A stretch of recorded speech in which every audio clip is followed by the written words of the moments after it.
तो आज हम बात करने वाले हैं शरीर के कंट्रोल पैनल के बारे में। मतलब हम ये समझेंगे कि कैसे दवाएं हमारे नर्वस सिस्टम यानी शरीर की जो अंदरूनी वायरिंग है उसके साथ काम करती हैं। ये जानना वाकई बहुत दिलचस्प है कि कैसे दवाएं हमारे शरीर के उन कामों को कंट्रोल कर सकती हैं जो अपने आप होते रहते हैं। कभी सोचा है इस बारे में कि एक जरा सी गोली कैसे हमारे दिल की धड़कन जैसी जरूरी चीज को कंट्रोल कर लेती है? इसका जवाब हमें दवाइयों की दुनिया के एक बहुत ही बेसिक लेकिन कमाल के सिद्धांत की तरफ ले जाता है। और ये जवाब हमारे शरीर के अंदर ही लगातार चल रही एक खींचतान में छिपा है। देखिए, हमारे शरीर के अंदर ना एक ऑटोमेटिक नर्वस सिस्टम होता है जो पर्दे के पीछे से सब कुछ संभालता है। इसको ऐसे समझिए जैसे दो टीमें हैं जो एक दूसरे के खिलाफ हैं और हमेशा शरीर में एक बैलेंस बनाए रखने के लिए आपस में मुकाबला करती रहती हैं। तो एक टीम है पैरासिम्पैथेटिक सिस्टम।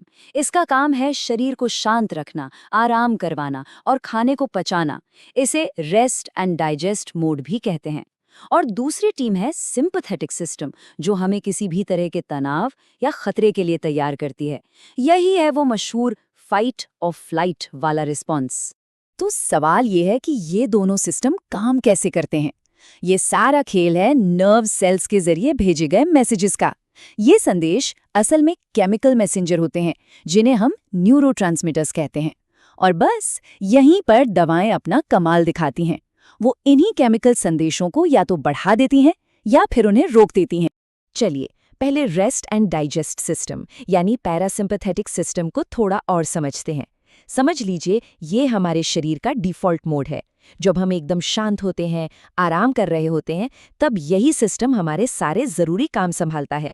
इस सिस्टम का जो मेन हीरो है वो है एसिटाइलकोलिन या शॉर्ट में कहें तो ACH। ये वो केमिकल है जो शरीर को संदेश भेजता है कि भाई अब शांत हो जाओ, दिल की धड़कन धीमी कर लो और खाना पचाने पर ध्यान दो। तो फिर दवाएं इस शांत सिस्टम के साथ क्या करती हैं? बहुत सिंपल है। वो या तो इसके असर को और तेज कर देती हैं या फिर उसे कम कर देती हैं। कोलिनर्जिक दवाएं इस सिस्टम के लिए एक गैस पेडल की तरह होती हैं। इनको हम एगनिस्ट भी कहते हैं। ये या तो खुद एसिटाइलकोलाइन की नकल करती हैं या शरीर में उसकी मात्रा बढ़ा देती हैं, जिससे रेस्ट एंड डाइजेस्ट वाला सिग्नल और भी ज़्यादा मजबूत हो जाता है। और जब ये गैस पेडल दबता है तो क्या होता है? दिल की धड़कन धीमी हो जाती है, सांस की नलियां थोड़ी सिकुड़ जाती हैं और हमारा पाचन तंत्र तेजी से काम करने लगता है। मतलब शरीर पूरी तरह से चिल मोड में चला जाता है। अब इसके ठीक उल्टा एंटीकोलिनर्जिक दवाएं ब्रेक पेडल की तरह काम करती हैं। इन्हें एंटागोनिस्ट कहते हैं। ये क्या करती हैं? ये एसिटाइलकोलिन के रिसेप्टर्स को ही ब्लॉक कर देती हैं, जिससे रेस्ट एंड डाइजेस्ट का सिग्नल आगे जा ही नहीं पाता। तो जाहिर है, जब ब्रेक लगता है तो असर भी बिल्कुल उल्टा होता है। दिल की धड़कन तेज हो जाती है, सांस की नलियां खुल जाती हैं और पाचन धीमा पड़ जाता है। आसान भाषा में कहें तो शरीर रेस्ट मोड से बाहर आ जाता है। चलिए अब सिक्के का दूसरा पहलू देखते हैं, यानी सिंपैथेटिक नर्वस सिस्टम।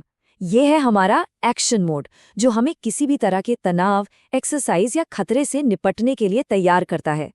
तो इस टीम के मेन प्लेयर्स कौन हैं? वो हैं एपिनेफ्रीन और नॉरएपिनेफ्रीन।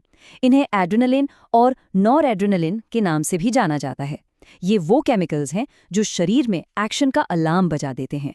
और हाँ, ठीक रेस्ट सिस्टम की तरह ही दवाएं इस हाई अलर्ट सिस्टम को भी अपने कंट्रोल में कर सकती हैं। एड्रेनर्जिक दवाएं इस सिस्टम के लिए गैस पेडल का काम करती हैं। ये एगोनिस्ट फाइट और फ्लाइट वाले रिस्पॉन्स को चालू कर देती हैं, जिससे शरीर फौरन एक्शन के लिए तैयार हो जाता है।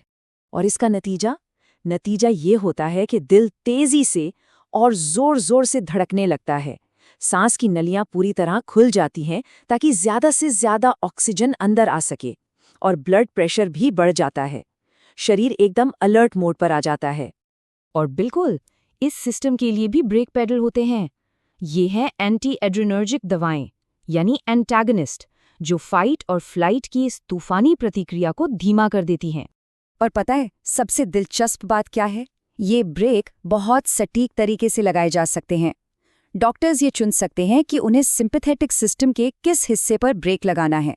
वो या तो अल्फा रिसेप्टर्स को टारगेट कर सकते हैं, जो ज़्यादातर खून की नसों में होते हैं, या फिर बीटा रिसेप्टर्स को, जो खास तौर पर दिल में होते हैं।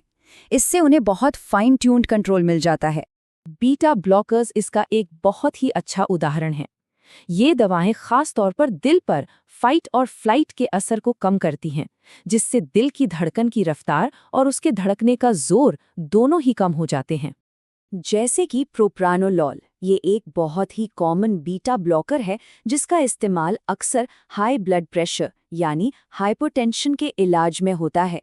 ये सीधे सीधे फाइट और फ्लाइट सिस्टम के दिल वाले हिस्से पर ब्रेक लगाकर काम करती है। तो कुल मिला के कहानी क्या है? कहानी ये है कि दवाएं हमारे शरीर के नेचुरल बैलेंस को ठीक करने का एक बहुत ही पावरफुल तरीका है।